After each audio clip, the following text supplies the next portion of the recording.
Hello, അസ്സലാമലൈക്കും. എല്ലാവർക്കും റംദാൻ കരീം. അപ്പോൾ അത്താഴം മുതൽ ഇഫ്താർ വരെ എന്തൊക്കെ കഴിച്ചു എന്ന് കണ്ടാലോ. ഒരു വാട്ടായി 18 റംദാൻ ഡേ കണ്ടാലോ. അപ്പോൾ അത്താഴത്തിന് കഴിച്ചത് ചപ്പാത്തിയായിരുന്നു. ചപ്പാത്തിയും ചിക്കൻ കറിയും ഉണ്ടായിരുന്നു, പിന്നെ മീൻ കറിയും ഉണ്ടായിരുന്നു. അപ്പോൾ അതൊക്കെയായിരുന്നു കഴിച്ചത്. പിന്നെ ചായയും ഉണ്ടായിരുന്നു. അതൊക്കെയായിരുന്നു അത്താഴത്തിന് കഴിച്ചത്.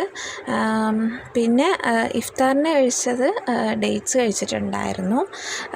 ഡേറ്റ്സ് കഴിച്ചായിരുന്നു തുടങ്ങി. പിന്നെ കിണ്ണത്തപ്പം ഉണ്ടായിരുന്നു. പിന്നെ കട്ട്ലറ്റ് ഉണ്ടായിരുന്നു. കിണ്ണത്തപ്പം കട്ട്ലറ്റൊക്കെ പുറത്തുനിന്ന് മേടിച്ചതാണ്. അപ്പോൾ അതൊക്കെയായിരുന്നു. പിന്നെ ഒരു കേക്കിൻ്റെ പീസ് കഴിച്ചിട്ടുണ്ടായിരുന്നു.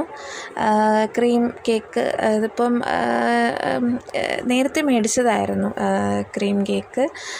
അപ്പം അത് കഴിച്ചിട്ടുണ്ടായിരുന്നു. പിന്നെ ചക്ക ഉണ്ടായിരുന്നു. ചക്ക നമ്മൾ കപ്പ ഉടച്ചത് കണക്ക് ചക്ക ഉടച്ചതുണ്ടല്ലോ, അപ്പോൾ അത് മീൻകറിയായിരുന്നു. അപ്പോൾ അത് കഴിച്ചിട്ടുണ്ടായിരുന്നു. പിന്നെ പാഷൻ ഫ്രൂട്ട് ഉണ്ടായിരുന്നു. പാഷൻ ഫ്രൂട്ട് മാമയുടെ വീട്ടിൽ നിന്ന് കൊണ്ടുവന്നതാണ്. അപ്പോൾ അവരുടെ വീട്ടിൽ ഇങ്ങനത്തെ സംഭവങ്ങളൊക്കെ ഉണ്ട്. അപ്പം അത് പഞ്ചസാര ഇട്ടിട്ട് കഴിച്ചിട്ടുണ്ടായിരുന്നു. പിന്നെ സോയ ചങ്കിൻ്റെ ബിരിയാണി ഉണ്ടായിരുന്നു. അപ്പോൾ അതും അച്ചാറും കഴിച്ചിട്ടുണ്ടായിരുന്നു. അപ്പോൾ അത്രയൊക്കെയാണ്. വീഡിയോസ് ഇഷ്ടപ്പെടുകയാണെങ്കിൽ ലൈക്കും ഷെയറും കമൻറ്റും ഒക്കെ ചെയ്യുക. അപ്പോൾ അത്രയേ ഉള്ളൂ. Thank you.